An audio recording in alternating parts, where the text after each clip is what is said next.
But I want them to see me like attempting new things and to not be great at it right away. I think that as a parent, you can show them that I'm just a student of life too. Like I didn't, there's a great line with Kurt Vonnegut. He said, whenever his kids used to complain to him about the state of the universe, he'd say, what do you want me to do? I just got here too, And so that's kind of the way I feel with my kids. It's like, look, I just got here too. Let's figure it out together. So you hear that phrase, the pram in the hall is the enemy of good art, that like haunted me when I was younger, because I knew I wanted to have a family, I knew I wanted to be married, and there's just so many other great examples of writers who have managed to have rich family lives and rich creative lives, and there's even a few rare birds that talk about how their family life has actually been influential on their creative work. So you have someone like J.G. Ballard, who was a widower, who said it was beautiful being in the worlds of my children, and it helped me, create my own world. So I think that's why it's really important to pay a lot of attention to women artists, women who are mothers and artists, because historically they've had to do more work in integrating their family life and their work. And so I look to people like Ruth Awa, Ursula K. Le Guin, people like that who managed to have rich domestic lives and rich artistic lives. That story about Toni Morrison, she would get up super early. Yeah. She said she would try to write before she heard the word mom. So like obviously that's a lot of pressure, that's difficult, but I also imagine that was a forcing function that forced her not to waste time, to really think about what she was wanting to do, and to sort of trim the fat out of the creative process also. Yeah. The thing I really am inspired by as far as Toni Morrison goes is I've always been interested in this idea of genius versus genius. So the old idea of creativity is like it comes from a great special person, the genius, and you have to block yourself off from life in order to bring forth your work. There's another way of thinking about creative work that comes to us from Brian Eno, and what he says is that it's more about genius. Genius is the collective form of genius. So when Toni Morrison was asked, well, what was your scene when you were working? She said, other single moms. Because what they would do is they'd watch their kids for each other, and then they could get the writing done. And so I find a lot of inspiration there, and that it does take a village. When I think I'd written 2 books, I moved to Austin, and I didn't have a family. You gave me this piece of advice. You said, work, family, scene, pick 2. What does that mean? So one of my favorite poems is from a guy named Kenneth Koch, and he says, you want a social life with friends, and what is more, you'd like to work every day. Well, the poem sort of says, well, you have to pick 2. You can have work and family and not a really wild social life, or you can have work and a wild social life, but you're not going to have much family, or you can have a family and a social life and you're not going to work much. So you have to pick 2. You can have everything, just not at once. And this is particularly true when your kids are really little. Like when my kids were really little, it was like, okay, it's work and it's family. But then everything changes, because when your kids get older, then they have a scene and you have a scene, and then you can kind of like integrate it more. But in the beginning, you have to pick 2. I also feel like I would put social media under the scene. Like people are like, I don't have time to work, right. Or I don't have time to read. And then I'm like, here you are watching this video on social media. You definitely have time.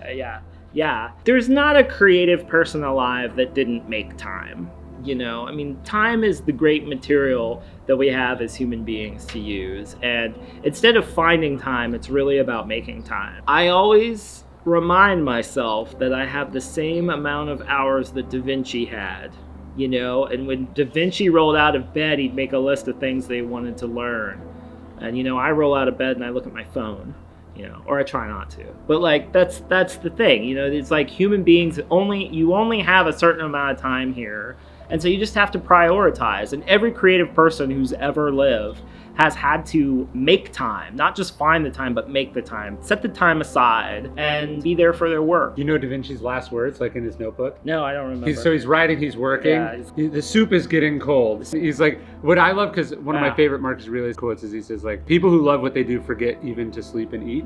I just love the idea. He's so consumed with his writing. He's like, oh shit, the soup's getting cold. I gotta stop. And then he goes and eats. Like, to me, that's such a great encapsulation of the flow state that an artist gets into, or a creator gets into, that you forget, shit, I just made soup. So one of the things about being a creative person for me, or really just a person in general, is you just have to get the right role models. Because for every person like Cyril Connolly who says the pram in the hall is the enemy of great art, there's like another person that's been able to integrate it, right? So you just have to find like the right person with the right mindset that like meshes together with the kind of life you want to lead. Like, you know, when you think about a lot of artists, they're like, don't interrupt me. I can't have any interruptions, you know? But then you have a really great writer like Wendell Berry, who talks in this way about work and family, that the interruptions are actually what gives the work meaning. And I'll just leave it at that. Like, the interruption is the thing that actually gives the work meaning. It's that the work is supposed to be for the life, you know, and they're supposed to be in harmony together. Yeah, I forget what writer he was saying that early on in his career, someone told him that every kid you have is a book you won't write, which is like Michael Chabon. Yeah, which is a terribly dark thing to tell a person. Which and I think about the dark place that the person who said that must have been coming from. Yeah. And I think Chabon says this. I've certainly found it. Is that's a great trade. I would take that trade any day. Yeah. 2 more books, but I don't have my kids. I mean, no. what kind of shitty deal is that? Yeah. I would gladly trade. I love my children, but I'm not an evangelist for having children. But I would gladly trade 4, 5, 6, 7, 10 books for them, you know? I mean, like, I always get, like, itchy when people refer to their books as their children. I'm like, they just don't seem... The way they seem similar is that there's a lot of really painful work to bring them there, but then their life only begins. Like, that's when the real work begins, when they're in the world. But otherwise, I just don't know. But what do you think of Stephen Pressfield's idea of the resistance, that there's something, you have the desire, you have the dream, and then there's the product that comes out of the other side, but there's thing that gets in between you and that. Procrastination, resistance, fear, doubt. I think just so many of the hang-ups that adult people have in being creative, I'm just like, it's just not there for children. I don't detect it in children. Like a kid doesn't sit there and say, well, you know, I'll make this drawing when I have the right crayons and I have the right, you know, block of time set aside. Like, being around my children has actually been incredibly meaningful for me as a creative person, because they just don't worry about, oh, there's crayons, there's paper here, let's work, you know? And I just, there's a simplicity to that that's extremely infectious for my own work. I also think that most people they think they need more, they're thinking too big. Like, when people have babies, they're like, well, how am I going to write now? I'm like, well, you're going to do the one-armed miniature version of writing. You're going to, like, have a kid in one arm and be rocking him, and then, like, maybe typing some notes in your iPhone or something, or just reading or something, you know? You're going to do the one-armed miniature version for a while, and then they're going to be able to take a nap and stuff like that, and then they'll get bigger, and then they'll go to school, and, you know, your life will change then, you know? But it's like, to do the little thing first, to do the one-armed miniature version thing, and then build up to it. I think that's the thing. Like, everybody wants to make a feature movie right now. It's like, no, shoot some TikTok videos on your iPhone first. What's the best piece of parenting advice you've ever written? When I went on book tour for Steal Like an Artist, my wife was pregnant with our first kid, and I asked everyone for parenting advice. It was all different. Everyone had a different piece of advice. And I usually ask people on planes when I discovered they were parents. There was one guy, he looked over at me, put his seatbelt on, and he said, strap in. And that honestly has been the best advice. But I take it as like it's a good metaphor, because for me, the problem with a lot of parents, and particularly fathers, is that you start out and there's like all this stuff you're going to teach them. I'm going to teach them to ride a bike. I'm going to teach them to throw a baseball. I mean, like, impart all this wisdom to them. And I would say the best thing that I've done as a parent is to assume that they're going to teach me just as much as I'm going to teach them. And so instead of worrying about imparting wisdom directly to my kids or trying to teach them things directly, I'm very invested in creating an environment in which they can learn the things that they need to learn. So making that mental adjustment of, like, doing direct teaching, direct imparting, versus creating an atmosphere. I'm going to create a healthy learning environment for them to become the human that they need to be. It's almost like, don't think about being a classroom teacher, think more of like being a librarian. someone who like makes a space in which people can learn and become who they need to be, rather than we have a lesson plan with strict guidelines and things that you have to. You like books about trucks? Let me show you this section of books on trucks. Yeah, exactly. Oh, you want to read about trucks? We have books about trucks. We have some music that's been written about trucks. We got a couple of movies that have trucks in them. And if you're interested in trucks, you might be interested in three-wheelers, right? What do you think of the Bruce Springsteen thing? He has this distinction. He says, ancestor or ghost? What are you going to be for your kids? I thought that was very haunting. I'm going to be a ghost. I'm going to haunt them. My dad, it's funny, my dad's still alive. I'm interested in the weird Jedi mind tricks of parenting. Like, there is a saying that repetition is the mother of all learning, and my parents repeated themselves constantly. Like, one of the things my mom used to say is garbage in, garbage out, over and over and over again. And then my dad used to say, son, no matter how much you make, live below your means. And he would just repeat this over and over again until I was like rolling my eyes or whatever. Well, both those lines are in Steal Like an Artist, actually. It's the stuff that gets repeated over and over. It's almost like a Jedi mind trick for parenting. It's like eventually you hear it, but it doesn't sink in until you're ready for it, And so it's okay to say things to your kids, and it's okay to have messages, just so you know that it might not sink in today. It might sink on down the road.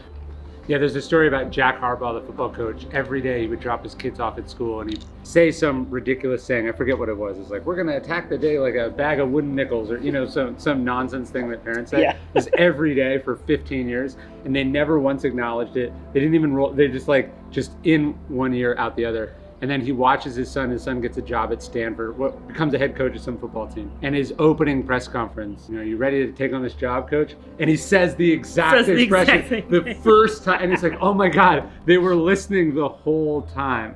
So even if they don't acknowledge it, even if they tell you this is the dumbest thing they've ever heard in their lives, it is sinking in at some subconscious level, which I think is both inspiring, but then also sobering, because you're like, oh, they're also unconsciously repeating.